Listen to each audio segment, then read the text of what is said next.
Assalamualaikum, halo teman-teman, selamat datang di Entaf Podcast episode pertama.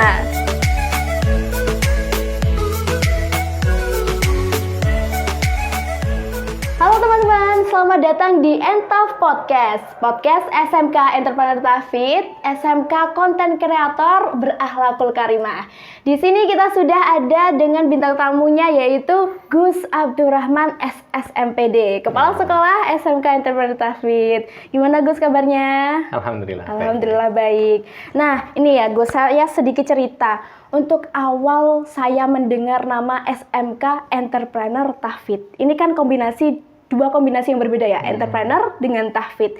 Bagaimana awalnya bisa dua kombinasi yang unik ini dijadikan menjadi satu komponen dasarnya itu gimana? Sejarahnya itu gimana? Iya. Terima kasih Sofa sudah mengundang saya di acara podcast ini ya. Kalau Sofa tadi nanyakan tentang SMK Entrepreneur Tafid dan sejarahnya ya. Iya.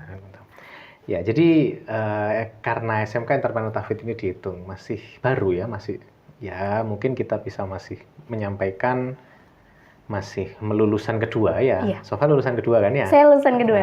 Ya. Maka kita bisa dibilang sekolah kita masih terhitung sekolah baru ya, yang ada di daerah Genteng, Banyuwangi, dan kita tidak berada di sekolah yang notabene-nya jauh dari lingkungan strategis. Lingkungan di sini sangat-sangat lingkungan pendidikan dan sekitarnya itu banyak sekolah-sekolah yang memiliki status yang sudah bisa dibilang sekolah-sekolah besar. Iya, sekolah-sekolah besar. Nah, bagaimana untuk mempertahankan sebuah eksistensi sekolah kita? Maka apa yang kita lakukan adalah menciptakan sebuah segmen, yaitu sekolah yang memiliki nilai karakter. Gitu. Ini karakter ini menjadi karakter yang mungkin bisa sedikit menjadi pembeda. Sehingga terbesit istilah SMK Entrepreneur Tafid. Nah, ini serunya di sini nih. Pada saat kita ngomong entrepreneur dan ngomong Tafid, Sofa tadi itu menyampaikan. Kan ya, komponen ini gimana bisa disatukan?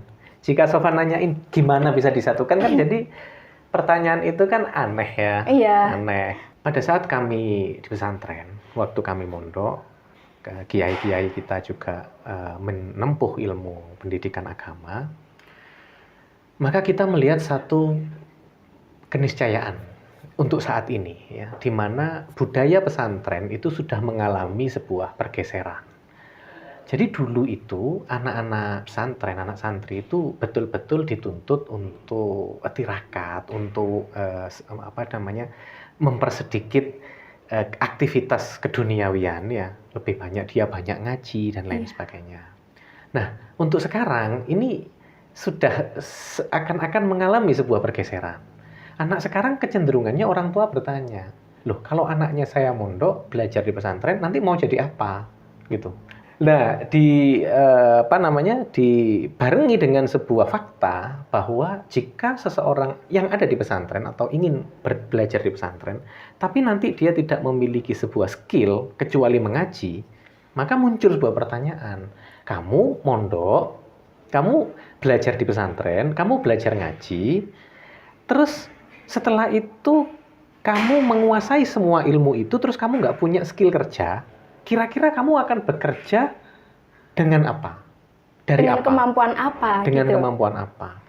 Oke, mungkin dia akan menjawab, kemampuan saya adalah ngaji. Gitu ya? Iya. Kemampuan saya adalah hafal Quran. Terus bertanya, apakah itu yang kamu jual untuk dapat uang? Iya. Nah, coba sekarang bayangkan. Jadi orang ini, santri ini karena dia masih asing atau tidak terbuka terhadap kegiatan entrepreneur, ya, wah santri nggak usah cari uang lah, kita itu ngaji aja gitu ya. Yeah. Pada saat dia nanti lulus sekolah atau ditanyain kamu mau kerja apa, aku nggak punya ilmu dan nggak pernah belajar kecuali ngaji. Jadi jawabannya adalah satu-satunya yang bisa saya jual adalah ilmu agama saya. Gitu. Ilmu agama, iya lah. Kan menjual ilmu agama kan nggak bagus. Okay. Masa dia, aku pekerjaannya mau jadi seorang hafidho yang diundang kemana-mana biar dapat uang. Itu juga perlu usaha sih, Gus. Iya sih. Itu juga Ya kan? perlu usaha. Heeh. Ya. Terus aku mau jadi mubalik lah biar kondang biar dapat uang gitu. Akhirnya kan dia berdakwah bukan dengan ikhlas, Sofa. Oh iya, Ya kan? ada tujuannya Ada beda. tujuan gitu. Iya. Jadi dia mau menyampaikan ilmu agama yang dia pelajari tujuannya untuk apa? Untuk cari uang. Jadi sedikit tentang itulah yang menyebabkan oke, pesantren kita, pondok kita, lingkungan kita memang lingkungan yang mendidik karakter akhlakul karimah. Tapi kita sudah tidak tabu lagi dalam menyerap istilah kewirausahaan atau entrepreneur. Dimunculkanlah entrepreneur tahfidz. Itu ya. Oh, Nah, gitu. awal dasar permulaan sekolah kita dibentuk dengan nama itu. Oke. Gitu. Mungkin juga bisa jadi pertanyaan, tahfidz ini apakah juga diimplementasikan dalam kehidupan sehari-hari dalam sekolah begitu? Mungkin bisa dijelaskan juga. Iya. Gini, kalau tahfidz di sekolah kita, sekolah yang masih dalam kategori masih baru, ya, kita tidak bisa 100% menerapkan kurikulum tahfidz, ya. Karena kurikulum tahfidz yang kita buat di nama, itu sebenarnya adalah visi kita atau pandangan kita ke depan. Pandangan kita adalah menciptakan atau mengharapkan mendapatkan lulusan-lulusan yang menguasai tahfidz. Kata-kata Al-Quran sebagai petunjuk itu sangat jauh dari pencapaian yang kita lakukan. Kita masih rata-rata masih dalam step ya bisa membaca. Itu sudah bagus ya. Iya. Ya kan gitu ya. Maka dari itu semangat yang kita lakukan adalah memperbanyak efektivitas anak dengan Quran dulu. Jadi kalau anak sudah banyak interaksi, maka lebih mudah nih kita untuk menyampaikan, ayo kita belajar mulai memahami maknanya, gitu. Bertahap begitu. Jadi tapi intensitas anak ini itu bisa sering dengan Al-Quran dulu yang kita utamakan. Maka dari itu apa nih intensitas yang paling banyak dilakukan oleh manusia terhadap Qurannya? Ya, tahfidz. Kalau dia sudah ngomongin hafalan, walaupunlah tidak mencapai 30 juz, tetapi mungkin surat-surat pendek dulu. Setelah surat pendek, ya surat yang sering dibaca ya, Sin Tabarok itu kan yang harus diwajibkan, Sofa dulu kan, harus hafal kan? Kalau nggak hafal kan nggak lulus. Nah, maka ya setidaknya dia walaupun susah nih, aku harus sekolah, aku harus apa, minimal aku interaksi di sini banyak. Jadi tahfidz itu disemangatnya ke sana. Bukan kurikulum yang mewajibkan keseluruhannya siswa untuk menguasai tahfidz. Kalau nanti terjadi seperti itu, maka kekhawatiran kita malah justru anak takut nih. Iya. Aku mau sekolah di sana. Harus hafal Quran dong 30 juz. Nah, nggak jadi wes karena jadi. Ini harus hafal 30 juz, nanti aku tidak bisa. Ya, Biasanya kan gitu. Iya betul. Aku nggak lulus nanti kalau nggak hafal 30 juz. Nah, ini salah. Kalau di sini gimana? Ini salah, Sofa. Itu pemahaman yang salah terhadap sekolah kita. Gitu. Kita ini harus mencari yang mudah-mudah dulu untuk urusan ubudiyah. Secara tidak langsung kan berarti juga memberikan kebiasaan positif kepada para siswa-siswi begitu kan? Iya betul. Kalau untuk programnya mungkin tahfidz ini untuk dipraktekkan atau dilakukan di keseharian pembelajaran di SMK itu bagaimana? Iya, gini, kita mengklasifikasikan dulu anak-anak yang mulai awal mendaftar di sini, ya.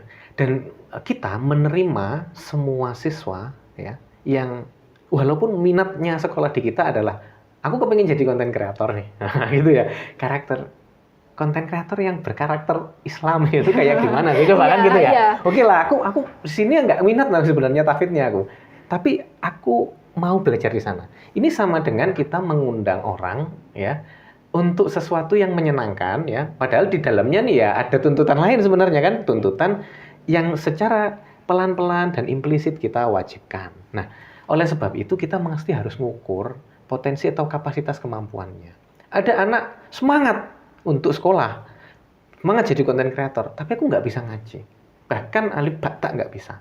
Terus apakah dia tidak memenuhi kualifikasi jadi sekolah menjadi SMK Entaf? Ya tidak bisa seperti itu. Kalau kita menolak orang yang datang, ya otomatis kan menolak orang yang ingin belajar. Iya. Nah kita terima. Lah terus bagaimana nih anak yang masih belum baca alif ba ta kok berhubungan dengan tahfidz? Kok terlalu jauh dong? Iya. Sekali lagi, tahfidz itu adalah pandangan misinya, arahnya.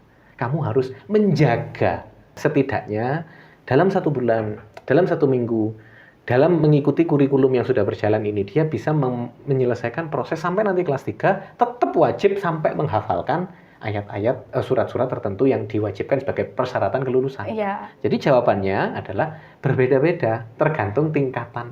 Tergantung tingkatan. Yang diklasifikasikan dengan kelompoknya dan guru yang berbeda. Iya, begitu Pak ya. Iya. Gurunya beda, orangnya beda, materinya juga beda, silabusnya juga beda, begitu ya. Gitu. Seperti Oke, mungkin ini bisa menjawab pertanyaan tentang komponen tahfidnya, ya.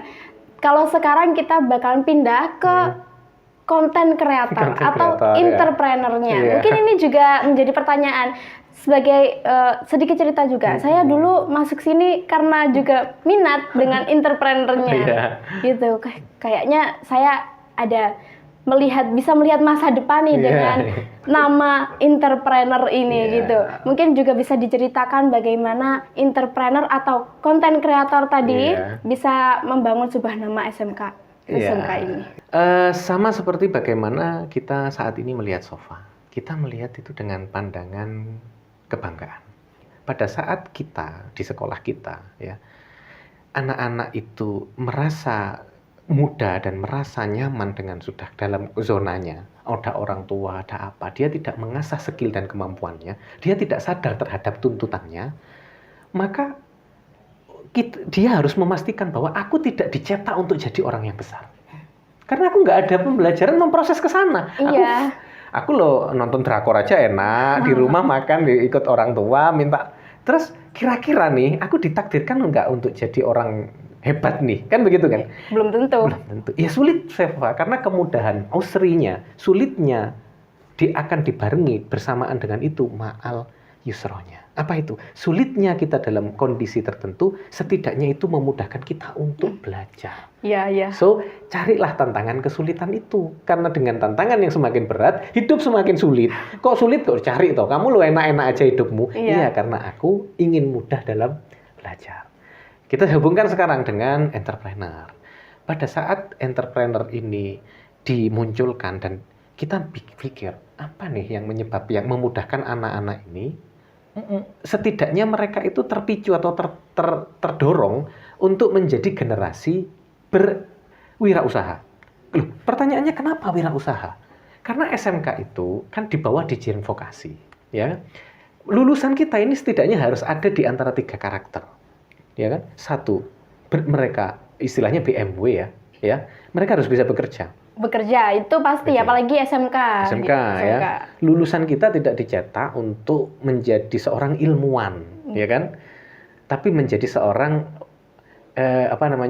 yang mampu bekerja. Sekolah menengah kejuruan, fokusnya kita sudah mengikuti sekolah atau kuliah. Kuliah baru ada kejuruan yang spesifikasi membahas tentang fokusnya. Tapi di SMK, step dari SMP langsung menuju kepada kejuruan kerja.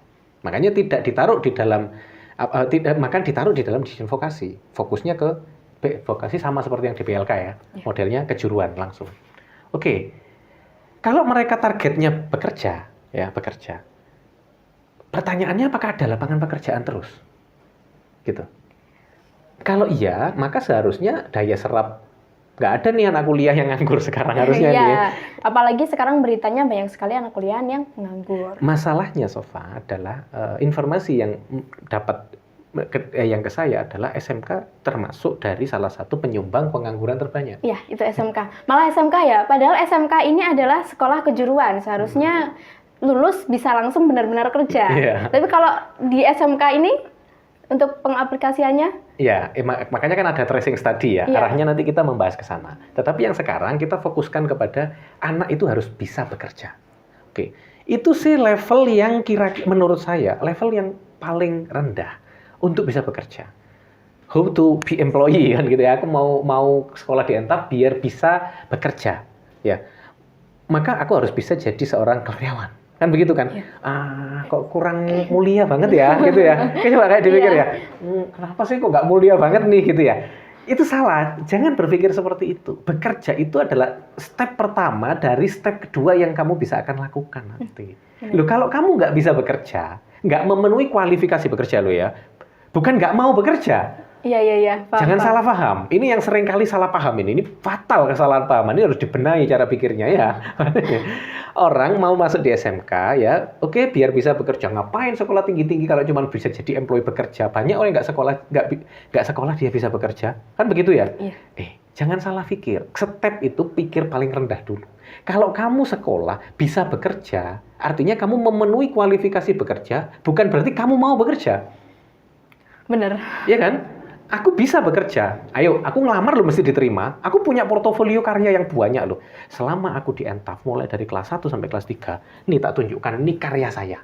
Nih saya pernah prestasi A, B, C, D, F, G. Pak, nerima saya nggak? Wah, ini yang saya butuhkan. Maaf Pak, tapi saya cuma uji coba aja nih. Kalau Bapak terima, saya nggak mau kerja. Ayo coba kayak gitu. Nih, jadi kan dia memenuhi kualifikasi kerja kan? Iya. Wah, sayang. Sofa nolak orang yang nawarin nggak? Ada kan yang nawarin Sofa kan? Ada. Oke. Saya berat sebagai orang tuanya Sofa di sini ya, saya berat. Oke, tapi sebenarnya Sofa memilih di sini itu artinya menolak. Artinya kualifikasi kerja ada nggak? Ada. Selesai nggak poin pertama nih, bekerja nih? Sudah. Selesai kan Sudah. gitu ya? Oke, lanjut. Setelah itu, kalau kamu bisa bekerja, jangan bekerja yang tujuannya untuk kebutuhan finansial dan kebutuhanmu. Ingat, kamu masih dalam ranah wajib belajar. Waduh, saya tidak mendukung kalau lulus SMK bisa kerja hanya sebatas untuk memenuhi kebutuhan diri sendiri. Iya. Itu menurut saya bahaya, karena ini adalah fase pendidikan yang harus dilanjutkan. Ya, soft skill harus diasah terus, organisasi harus diasah terus.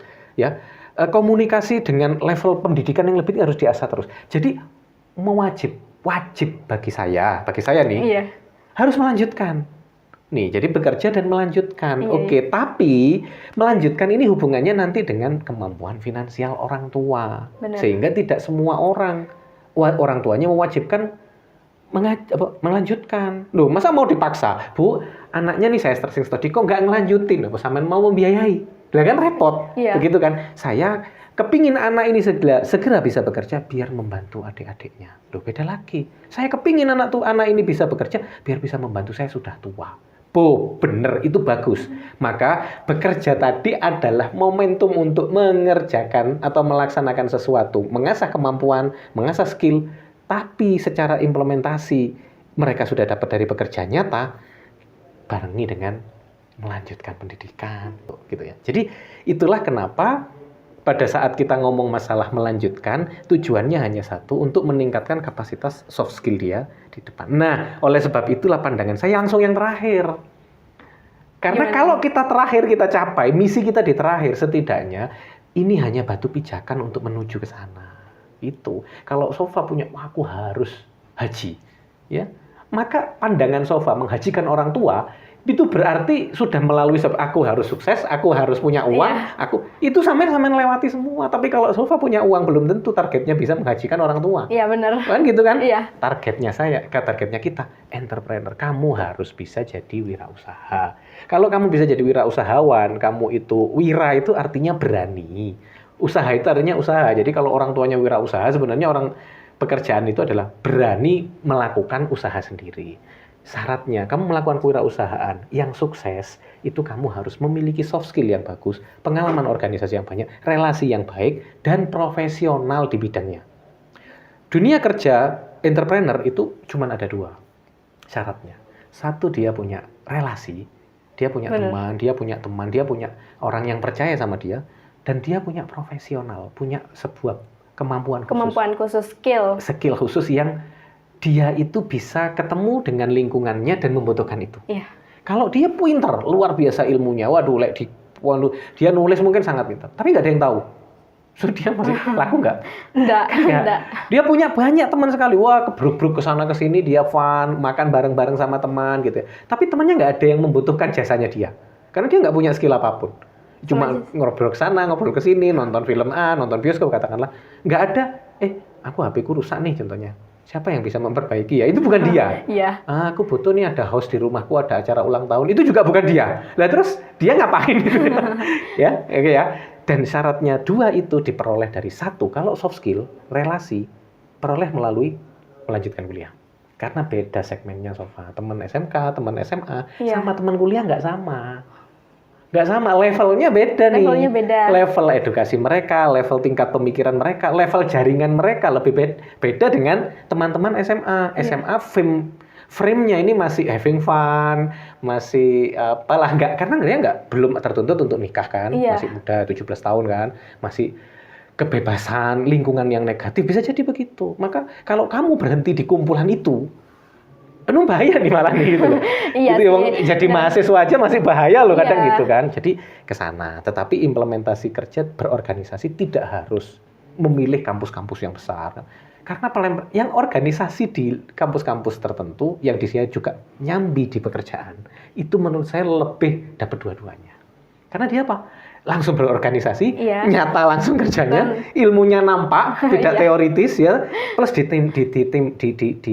diimbangi dengan sebuah teori yang sedikit demi sedikit dia dapat melalui prosedural. Dia paham, oh aku sudah mengaplikasikan ini pola pemahaman anak, tapi aku sekarang mendapatkan taksonomi Bloom.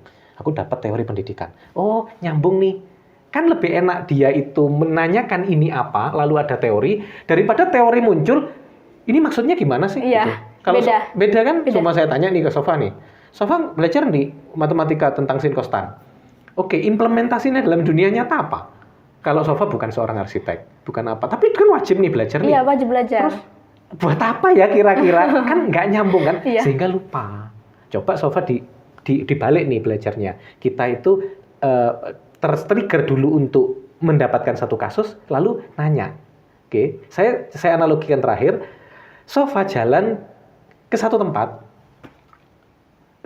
Sebelum Sofa jalan di rumah, saya ngomong, Sofa, kalau mau ke kota A, kamu harus lewat jalan Pantura, lalu jalan Ahmad Yani, lalu jalan apa, terus jalan apa, terus jalan apa. Kalau lewat AB, kamu harus A, B, C, D, F. Ini semua saya sampaikan teori, agar kamu tahu, tapi kamu nggak jalan. Gitu. Terus kamu harus hafal, dan kamu harus, kalau saya uji, saya kasih kertas, kamu harus jawab dan harus benar. Gitu kan, itu berat kan. Tapi itu tantangan lah untuk mengasah kita berpikir. Kita akhirnya belajar, kita ngeluh, kita latihan cara menghafal, itu bagus. Itu efektif untuk mengefektifkan anak belajar, tapi nggak efisien. Benar.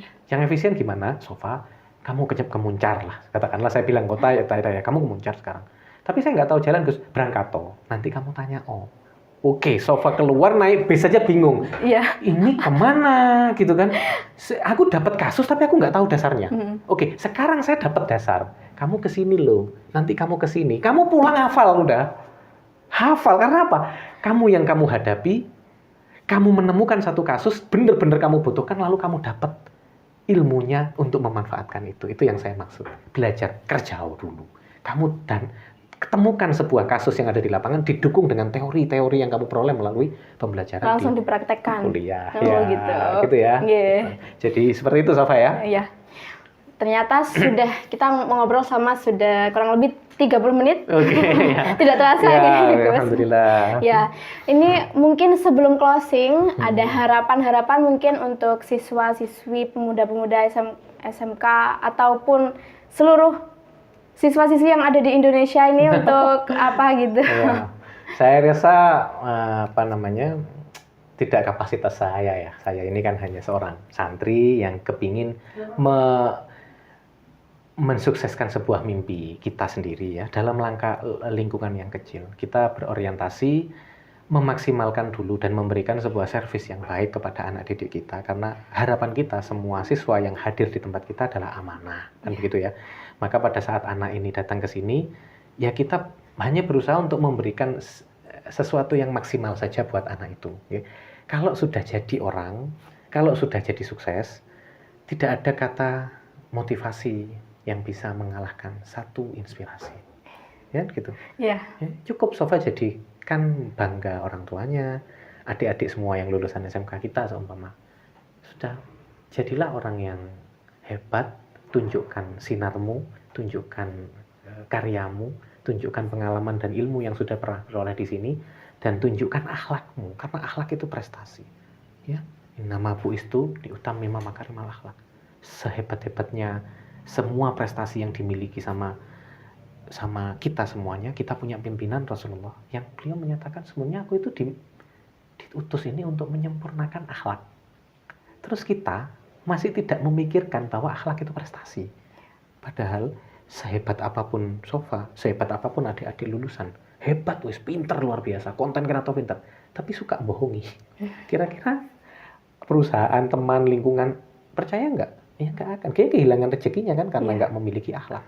Kita di pondok, di pesantren yang mendidik karakter, ya itu meneruskan sebuah tuntutan ini kepada Tuhannya. Itu tugas kita sebagai kiai, sebagai ustadz, sebagai pimpinan.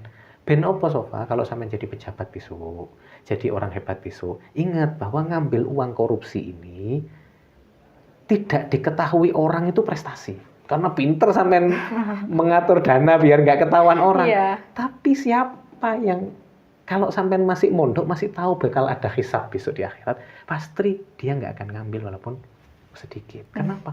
Ini bukan urusan orang nggak tahu. Ini urusan saya bertanggung jawab. Ini kalau anak nggak diajarin akhlakul karimah, nggak diajarin pondasi keagamaan, karena fokus saja di pelajaran yang belum tentu juga menghasilkan, karena terlalu banyak macam-macam materinya, luput bahwa karakter inilah yang diutamakan dalam menentukan. Anak pun nggak bisa apa-apa, Sofa. Anak-anak didik ya, yang mungkin memiliki kapasitas yang terbatas, umpama aku masih kesulitan belajar apa, aku masih kesulitan belajar apa. Kamu punya tangan nggak? Punya kaki nggak? Ya, katakanlah kamu harus, naudzubillah, seumpama kerja dengan sebagai seorang sapu aja, tukang sapu katakanlah ya. Tapi jujur dia, loh, nggak menutup kemungkinan loh dia dijadikan asisten bosnya, ya, yang nggak mikir pekerjaannya cuma pastikan rumah saya aman, gitu ya. Kan begitu ya, Sofa. Jadi tangan, kaki, mata, penglihatan, kita jalan, kita kerja, itu semuanya. Kalau memang harus kaya, kalau pinter harus kaya, ya kenyataannya banyak yang lulusan pinter-pinter belum tentu kaya. Dan yang katakanlah yang punya ekonomi besar, punya, dia tadi tanyakan, dia mungkin saja lulusan SD, ini kan ya. Ya bisa jadi. Ya kan? Bisa jadi dia nggak sekolah tinggi-tinggi, tapi kenapa dia? Karena dia punya banyak klien, teman yang percaya sama dia. Percaya diperoleh dari amanah. Amanah salah satu dari karakteristik yang dituntut kepada kita, sidik, tablek, amanah, kan begitu Sal? Iya. Gitu. Jadi itulah pesanku kepada teman-teman. Ya bisa jadi kalau memang ini pantas untuk didengarkan seluruh lulusan SMA dan SMK seluruh Indonesia, ya mungkin itu bukan dari saya, mungkin dari Gusti Allah yang benar. Yang kalau salah penyampaiannya, itu 100% dari saya sudah itu ya. Saya kira itu sama ya. Iya. Baik. Terima kasih. Untuk segmen kali ini, episode kali ini sangat inspiratif sekali. Terima kasih sekali lagi kepada Gus Rahman sudah berkenan hadir untuk mengisi acara pada hari ini. Terima kasih semuanya, sampai bertemu di episode selanjutnya. Dadah!